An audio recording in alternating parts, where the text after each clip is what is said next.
Hello students. एक बार ये video जो है ना, ये वीडियो कंटिन्यूएशन है पिछली वीडियो की जो मैंने एसेंस बेसिस एंड सॉल्ट्स पे डाली है।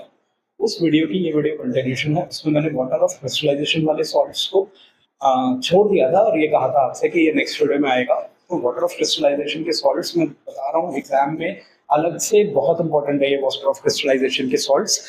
ये आते हैं आपके एग्जाम में, तो इसलिए मैं इसके लिए एक अलग वीडियो लेके आया हूँ। ये वीडियो आप जरूर देखना, पूरी देखना और इसे अच्छे से समझना, क्योंकि एग्जाम में बहुत काम आएगी। तो वाटर ऑफ क्रिस्टलाइजेशन की हम बात करते हैं। सबसे पहले वाटर ऑफ क्रिस्टलाइजेशन ये है क्या? Water of crystallisation. सबसे पहले ना, क्रिस्टलाइजेशन शब्द जो है वो क्रिस्टल से आया है, यानी कि वाटर ऑफ क्रिस्टलाइजेशन का मतलब है वो वाटर के मॉलिक्यूल्स जो मॉलिक्यूल्स सॉल्ट को गीला करने नहीं, उसका स्ट्रक्चर बनाने काम आते हैं, उन्हें बोलते हैं वाटर ऑफ क्रिस्टलाइजेशन। तो सबसे पहले तो वाटर ऑफ क्रिस्टलाइजेशन के बारे में यही समझ लो कि अगर पूछा जाए कि क्या वाटर ऑफ क्रिस्टलाइजेशन का जो वाटर है वो सॉल्ट को वेट करता है, वेट यानी गीला करता है, तो आंसर है no. It helps in making the crystals of that salt. Crystals क्या होते हैं? क्रिस्टल्स होते हैं एक रेगुलर ज्योमेट्रिक पैटर्न होता है ना। ज्योमेट्रिक पैटर्न यानी कोई भी एक ज्योमेट्रिक शेप ले लो, मान लो ये ट्रायंगल, और इसी के पैटर्न में ये बहुत सारे ट्रायंगल्स हो, तो इस तरह का एक पैटर्न बन जाए, ये क्रिस्टल होता है। इस तरह का रेगुलर क्रिस्टल बनाने के काम आते हैं। या कोई इस तरह का पैटर्न हो, ज्योमेट्रिक शेप से जो पैटर्न बनता है उसे बोलते हैं क्रिस्टल्स। तो बेसिकली क्रिस्टल्स बनाने के वाटर के मॉलिक्यूल्स उस सॉल्ट का क्रिस्टल बनाने के काम आते हैं। ऐसे सॉल्ट्स को बोलते हैं वाटर ऑफ क्रिस्टलाइजेशन वाले salts with water of crystallisation. अब हमने जो लास्ट वीडियो में मैंने बताया था आपको, लास्ट वीडियो में बताया था मैंने आपको वहां लीव किया था NaHCO3 पे।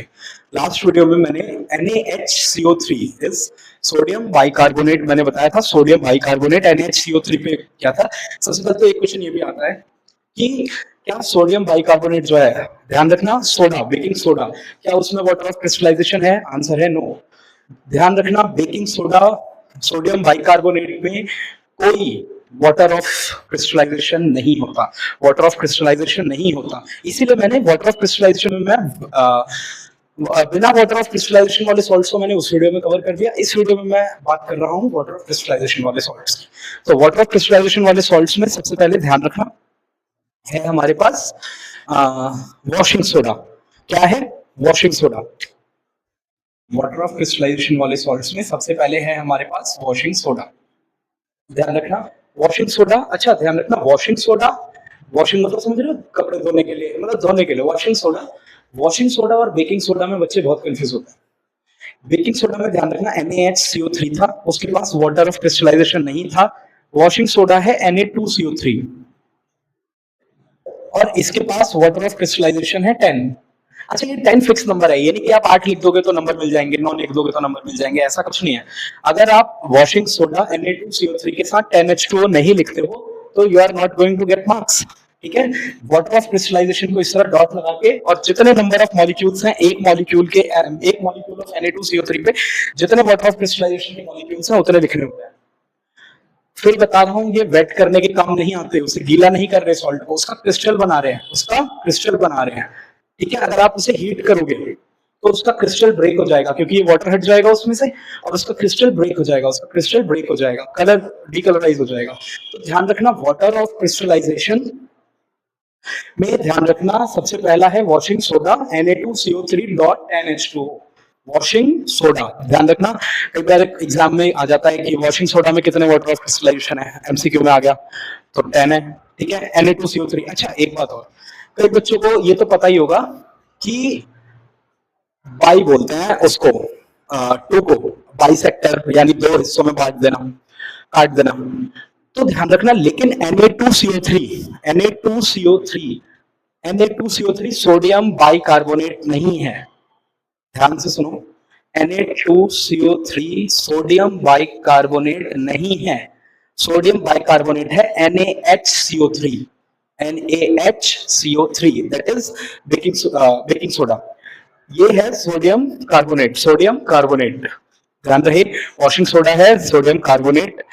तो ध्यान रहे इसमें कि ये, और इसका काम क्या है, इसका काम आप लिख सकते हो, देखो सबसे पहले तो cleaning purpose in domestic house holds, cleaning purpose है, ठीक है ना। तो सबसे बड़ा तो यही है कि क्लीनिंग पर्पस है। फिर पेपर इंडस्ट्रीज में काम आता है, ये केमिकल यूज होता है पेपर इंडस्ट्रीज में, वो आप लिख सकते हो, ठीक है ना। तो इस तरह से आप इसके डिफरेंट एग्जांपल्स लिख सकते हो Na2CO3 के, ठीक है ना। ओके, क्लीनिंग पर्पस तो जरूर लिखना, cleaning purpose in domestic households basically उसमें काम आता है ये, ठीक है। So is this clear? Washing soda with 10 water of crystallisation, ठीक है ना। पेपर इंडस्ट्रीज में काम आता है ये, ओके। उसके बाद ध्यान रखना एक काम और आता है ये, क्योंकि ये वीडियो फिर मैं बता रहा हूँ, वाटर होता है ना, जैसे कि ये सबमर्सिबल का जो वाटर होता है, जो ये ग्राउंड वाटर होता है, ये हार्ड वाटर होता है। इसको, इसकी हार्डनेस रिमूव करने के लिए, क्योंकि हार्ड वाटर इतना इफेक्टिव नहीं होता क्लीनिंग में, तो उसकी हार्डनेस रिमूव करने के भी काम आता है ये वॉशिंग सोडा। वॉशिंग सोडा उसकी हार्डनेस रिमूव करने के भी काम आता है, क्लियर है ये? ओके। उसके बाद देखो वाटर ऑफ क्रिस्टलाइजेशन पे और बातें कर लेते हैं। वॉशिंग सोडा तो हो गया, वाटर ऑफ क्रिस्टलाइजेशन पे और बातें कर लेते हैं। वाटर ऑफ क्रिस्टलाइजेशन में ध्यान रखना कि जैसे आपको पता है कॉपर सल्फेट का जो क्रिस्टल होता है, कॉपर सल्फेट का जो क्रिस्टल होता है वो ब्लू होता है। Crystal of copper sulphate is blue, और उसमें कितने वाटर ऑफ क्रिस्टलाइजेशन होते हैं? 5। Crystal of water sulphate, copper sulphate is blue, और उसमें कितने वाटर ऑफ क्रिस्टलाइजेशन होते हैं? 5। तो इस ब्लू कलर के कॉपर सल्फेट के क्रिस्टल को जब आप हीट करते हो ना, जब आप हीट करोगे तो ये H2O हट जाएगा, ये H2O हट जाएगा, और क्योंकि H2O हट गया तो उसका क्रिस्टल भी ब्रेक डाउन हो जाएगा और वो व्हाइट बन जाएगा, व्हाइट पाउडर। कैसा बन जाएगा? व्हाइट। कैसा बन जाएगा? व्हाइट। तो ध्यान रखना कॉपर सल्फेट का क्रिस्टल ब्लू है, बट कॉपर सल्फेट को हीट करोगे तो व्हाइट कलर का पाउडर मिलेगा। कॉपर सल्फेट का क्रिस्टल ब्लू है, बट उसे हीट करोगे तो व्हाइट कलर का पाउडर मिलेगा, उसे हीट करने पे व्हाइट कलर का पाउडर मिलेगा। ये क्यों? क्योंकि उसका वाटर ऑफ क्रिस्टलाइजेशन जो था, उसका जो वाटर ऑफ क्रिस्टलाइजेशन था वो रिमूव हो गया, उसका वाटर ऑफ क्रिस्टलाइजेशन रिमूव हो गया। ये क्लियर है? तो ध्यान रखना क्योंकि वाटर ऑफ क्रिस्टलाइजेशन उसका रिमूव हो गया तो इस वजह से वो व्हाइट हो गया। क्लियर? नेक्स्ट है इसमें, अब देखो कॉपर सल्फेट की हम बात कर रहे हैं, तो एक चीज और कि अब ध्यान से देखो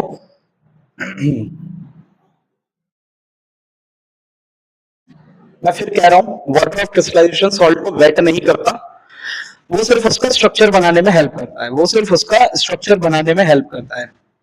नेक्स्ट है आपके पास प्लास्टर ऑफ पेरिस। नेक्स्ट है वाटर ऑफ क्रिस्टलाइजेशन वाला सॉल्ट जो है वो है प्लास्टर ऑफ पेरिस, पीओपी।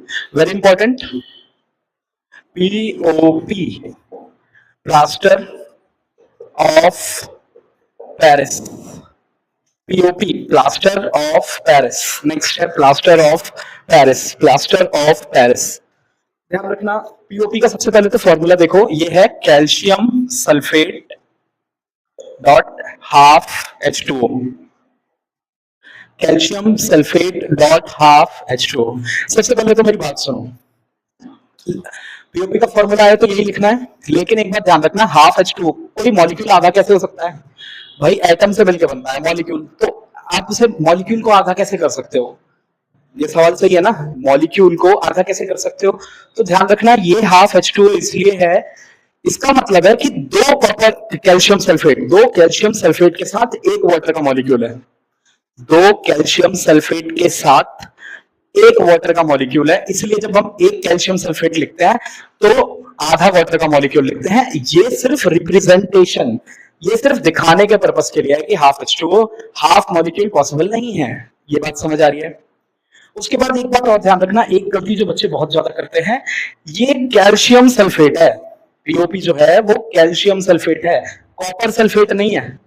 अब ये Ca और Cu क्योंकि एक जैसे लगते हैं तो बहुत से बच्चे इसमें कंफ्यूज होते हैं, वो कैल्शियम सल्फेट है, कॉपर सल्फेट नहीं है। तो कॉपर सल्फेट नहीं है, वो कैल्शियम सल्फेट है। तो सबसे पहले जब भी पीओपी के बारे में पढ़ना, इसमें एक जिप्सम भी आएगा, जिप्सम के बारे में पढ़ना, तो ध्यान रखना, दिमाग में 10 बार तो बोलना। क्या बोलोगे? Calcium sulphate, calcium sulphate, calcium sulphate, calcium sulphate, calcium sulphate, 10 बार बोलना। कैल्शियम सल्फेट है, कॉपर सल्फेट नहीं है। पीओपी कैल्शियम सल्फेट है, पीओपी कैल्शियम सल्फेट है, कॉपर सल्फेट नहीं है। ये तो बिल्कुल याद रखना। ये हो सकता है ऐसा लग रहा हो कि मैं इस पे इतना एक्सरेट क्यों कर रहा हूँ, लेकिन जब लिखते हो तो पता चलता है कि गलत ही लिखते हो। ठीक है, तो कैल्शियम सल्फेट है पीओपी। पीओपी क्या है? Calcium sulphate. ओके, तो ध्यान रखना पीओपी है CaSO4 डॉट हाफ H2O। देखो, फिर इस पर एक क्वेश्चन आता है कि पीओपी हमेशा हमें एक ड्राई कंटेनर में क्यों रखना चाहिए? ड्राई मतलब सूखा, मॉइस्चर प्रूफ कंटेनर, मॉइस्चर भी नहीं होना चाहिए उस कंटेनर में। ऐसा क्यों होता है? पीओपी हमेशा मॉइस्चर प्रूफ कंटेनर में क्यों रखी जानी चाहिए? इसका देखो सीधा सा रीजन है कि जो ये पीओपी होती है ना, CaSO4 डॉट हाफ H2O, ये अगर मॉइस्चर के साथ रिएक्ट कर जाए, यानी वाटर के साथ रिएक्ट कर जाए, ठीक है ना, वाटर के साथ रिएक्ट कर जाए, तो ये पीओपी जो है अगर वाटर के साथ रिएक्ट कर जाए तो ये बना लेगी CaSO4 डॉट 2H2O, जिसे हम बोलते हैं जिप्सम, GYPSUM, जिसे हम बोलते हैं जिप्सम। अगर पीओपी जो कि है CaSO4 डॉट हाफ H2O, अगर ये वाटर के साथ रिएक्ट कर जाए, पीओपी जिसे हम जो है CaSO4 डॉट हाफ H2O, अगर ये वाटर के साथ रिएक्ट कर जाए तो ये बना लेगी जिप्सम। क्या बना लेगी? जिप्सम, जिप्सम बना लेगी। और जिप्सम जो होता है एक हार्ड मिट्टी, मतलब वो हार्ड हो जाता है, उसमें प्लास्टर ऑफ पेरिस वाली प्रॉपर्टीज नहीं रह जाती, वो खराब हो जाता है, वो किसी काम नहीं आएगा, वो एक सॉलिड सा बन जाएगा, हार्ड सॉलिड बन जाएगा, उसे आप कुछ नहीं कर सकते। आ गई बात समझ? इसीलिए पीओपी को हमेशा, पीओपी को हमेशा मॉइस्चर प्रूफ कंटेनर में रखा जाता है। आ रही है बात समझ? ठीक है। अच्छा, फिर एक क्वेश्चन आता है, क्या जिप्सम से पीओपी बना सकते हो क्या? जिप्सम से पीओपी हाँ बना सकते हैं, लेकिन उसे बहुत ज्यादा हीट करना पड़ेगा। जिप्सम से पीओपी बना सकते हो क्या? हाँ बना सकते हैं, बट उसे हीट करना पड़ेगा लगभग 100 डिग्री सेल्सियस, या फिर अगर केल्विन में बोलूं तो 373 केल्विन, 373 केल्विन, 373 केल्विन तक उसे हीट करना पड़ेगा। ठीक है, तो 373 केल्विन तक उसे हीट करना पड़ेगा। तो देखो अभी, आप अगर पीओपी जिप्सम से पीओपी बनाना चाहते हो तो CaSO4 डॉट 2H2O, ध्यान रखना जिप्सम है CaSO4 डॉट 2H2O, क्योंकि जिप्सम पीओपी से पानी, पीओपी में पानी लेके जिप्सम बन रहा है, तो उसमें ज्यादा वाटर मॉलिक्यूल होंगे, वाटर ऑफ क्रिस्टलाइजेशन को अगर 373 केल्विन पे हीट करते हो तो you can get POP, that is CaSO4 dot half H2O, CaSO4 dot half H2O। Clear? CaSO4 dot half H2O। Gypsum से पीओपी के लिए आपको क्या करना होगा? 373 केल्विन पे हीट करना होगा, 373 केल्विन पे CaSO4 डॉट हाफ H2O। देखो पीओपी का ना, पीओपी के यूजेस, ठीक है, प्लास्टर ऑफ पेरिस के यूजेस, एक तो जो मेडिसिनल पर्पस के लिए, आप जानते हो किसी को प्लास्टर लगता है तो उसमें पीओपी लगता है, प्लास्टर होता है ना, हड्डी में चोट लग गई, हड्डी में फ्रैक्चर हो गया तो पीओ प्लास्टर लगता है, उसके लिए आप लिख सकते हो। और पीओपी होती है ना, सीलिंग, छत पे हम कराते हैं पीओपी, उसके लिए आप लिख सकते हो decoration purpose on the walls, on the ceiling walls, decoration purpose on the ceiling, decoration purpose on the ceiling. ठीक है, तो इसके लिए पीओपी यूज होती है। ठीक है, मूर्तियां बनाने के लिए पीओपी का यूज होता है। ठीक है, तो टू मेक आइडल्स और इस तरह के यूजेस हैं पीओपी के। ओके, सो ये ध्यान रखना कि वाटर ऑफ क्रिस्टलाइजेशन के लिए ये वीडियो मैंने अलग से इसीलिए बनाया क्योंकि आपको पता होना चाहिए वाटर ऑफ क्रिस्टलाइजेशन क्या है।